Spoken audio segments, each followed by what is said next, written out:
Shalom, selamat malam saudara yang dikasihi Tuhan Yesus Kristus. Selamat berjumpa dalam renungan pada malam hari ini. Salam sejahtera buat saudara semua dimanapun saudara berada. Damai dan sukacita oleh Roh Kudus melimpah senantiasa dalam hati dan kehidupan saudara semua. Sebelum kita mendengarkan renungan firman Tuhan, mari kita berdoa. Kembali kami datang kepadamu Bapa, mengucap syukur karena kemurahan Tuhan. Tuhan sudah menolong kami melalui hari ini. Terima kasih buat kekuatan, terima kasih buat tuntunan-Mu yang memampukan kami. Pada saat ini kami mau mendengarkan sabda kebenaran firman-Mu. Jamahlah hati kami dan berikan kami pengertian untuk mengerti akan kehendak-Mu dan taat melakukan firman-Mu. Dalam nama Tuhan Yesus kami berdoa. Haleluya. Amin. Saudara yang dikasihi Tuhan, ayat renungan kita pada saat ini terdapat dalam Rut 2 ayat 2-3. Tertulis demikian.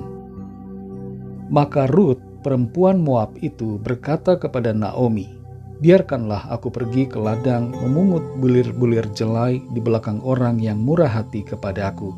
Dan sahut Naomi kepadanya, "Pergilah anakku." Pergilah ia lalu sampai di ladang dan memungut jelai di belakang penyabit-penyabit.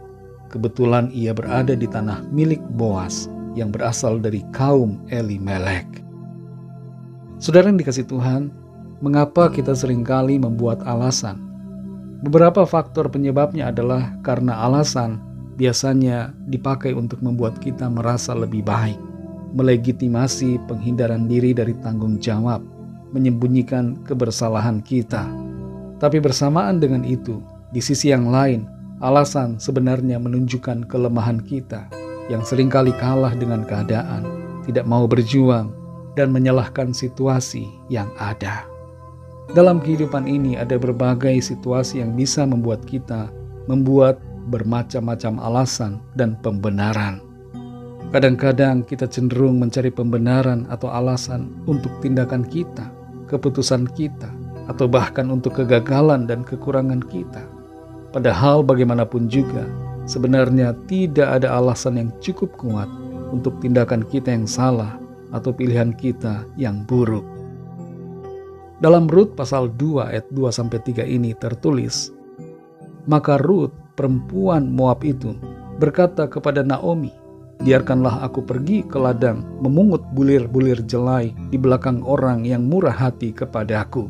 Dan sahut Naomi kepadanya, 'Pergilah anakku.' Pergilah ia lalu sampai di ladang dan memungut jelai di belakang penyabit-penyabit. Kebetulan ia berada di tanah milik Boas yang berasal dari kaum Elimelek." Rut sebenarnya bisa punya banyak alasan untuk menyalahkan keadaan, sebab ia janda dan mertuanya pun sudah janda ditambah lagi lanjut usia. Rut bisa saja bersikap malas-malasan dan terus mengurung diri di tempat tinggalnya serta tidak melakukan apapun. Ia dapat dengan mudah beralasan bahwa Tuhan tidak baik, untuk apa berusaha, untuk apa berjuang, tidak mungkin ada peluang, tidak mungkin berhasil. Memang keadaan nasib sudah malang, tidak ada gunanya lagi mengupayakan apapun. Rut bisa mengatakan hal-hal yang demikian sebagai alasan dan pembenaran untuk tidak berjuang. Tapi Rut tidak melakukan hal itu. Ia tidak mencari-cari ataupun membuat alasan, tapi ia berjuang untuk hidupnya. Ia katakan kepada Naomi bahwa ia mau memungut bulir-bulir jelai yang terjatuh di ladang di belakang para penyabit. Adalah mudah buat Rut untuk beralasan malu, gengsi, tidak enak dilihat orang, apa kata dunia dan sebagainya. Tapi Rut tidak peduli. Ia berjuang, ia berupaya, ia berusaha untuk hidupnya. Ia tidak berpangku tangan ataupun bermalas-malasan, tapi ia pergi melangkah dan melakukan bagian yang perlu ia lakukan.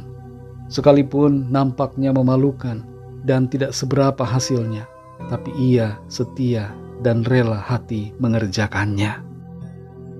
Saudara yang dikasihi Tuhan, kita terlalu sering banyak alasan untuk menutupi kemalasan kita dan untuk menutupi ketidakmauan kita untuk berjuang atau berusaha.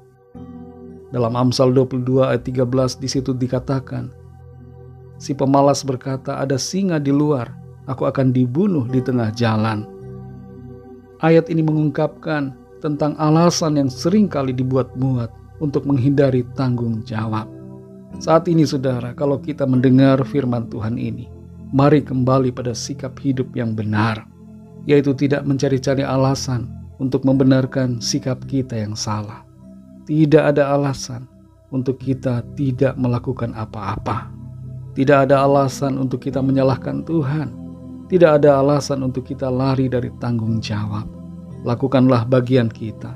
Melangkahlah dalam iman untuk mengalami berkat dan pertolongan Tuhan. Ingatlah akan hal ini.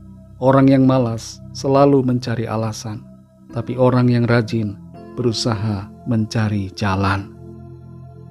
Mari kita berdoa. Terima kasih Tuhan, kami bersyukur untuk firman-Mu yang sudah kami dengar. Kami mengerti bahwa tidak sepatutnya kami mencari-cari alasan untuk menghindari tanggung jawab, untuk lari dari tugas panggilan, untuk tidak melakukan apa-apa. Kami sadari bahwa adalah bagian kami untuk mengerjakan apa yang sudah menjadi bagian yang Tuhan tetapkan bagi kami. Ampunilah kami Tuhan yang kadangkala lari dari tugas, lari dari tanggung jawab, tidak mau berusaha, bermalas-malasan, dan tidak melakukan apa-apa. Tuntun kami terus ya Roh Kudus untuk semakin mengerti akan firman-Mu dan semakin mengenal akan Engkau ya Tuhan, serta hidup menuruti kebenaran-Mu. Berkati kami Tuhan di sepanjang malam hari ini dalam istirahat kami. Lingkupilah kami dengan kasih dan kuasa-Mu. Kami berdoa saat ini membawa setiap pergumulan kami masing-masing. Biarlah tangan Tuhan menjamah kami, menyembuhkan yang sakit, menguatkan yang lemah, menghiburkan yang susah, membangkitkan semangat yang baru bagi yang sedang berputus asa, melepaskan yang terikat terbelenggu dosa dan kuasa kegelapan, dan memberikan jalan keluar bagi yang sedang mengalami persoalan. Kami percaya mujizat Tuhan dinyatakan dalam hidup setiap kami. Ampunilah kami akan dosa kesalahan kami, seperti kami juga mengampuni orang yang bersalah kepada kami. Berkatilah bangsa negara kami Indonesia, juga semua bangsa di dunia ini. Berikanlah kedamaian, keamanan, dan kesejahteraan. Dan lawatlah dengan kasih dan rahmat-Mu, agar setiap orang dari segala bangsa percaya kepadamu. Terima kasih Tuhan, segala puji hormat syukur hanya bagi-Mu. Dalam nama-Mu yang kudus, nama Tuhan Yesus Kristus, kami sudah berdoa dan mengucap syukur. Haleluya. Terimalah berkat Tuhan. Tuhan memberkati engkau dan melindungi engkau. Tuhan menyinari engkau dengan wajah-Nya dan memberikan kasih karunia. Tuhan menghadapkan wajah-Nya kepadamu dan memberikan damai sejahtera. Berkat anugerah dari Bapa Surgawi, cinta kasih karunia dari Tuhan Yesus Kristus, dalam persekutuan dan penghiburan Roh Kudus, menyertai kita semua sekarang ini dan sampai selama-lamanya. Dalam berkat nama Tuhan Yesus Kristus. Haleluya. Amin.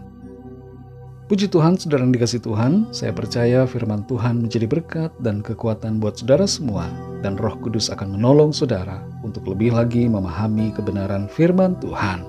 Tuhan Yesus memberkati saudara semua. Sampai jumpa dalam renungan yang berikutnya. Haleluya.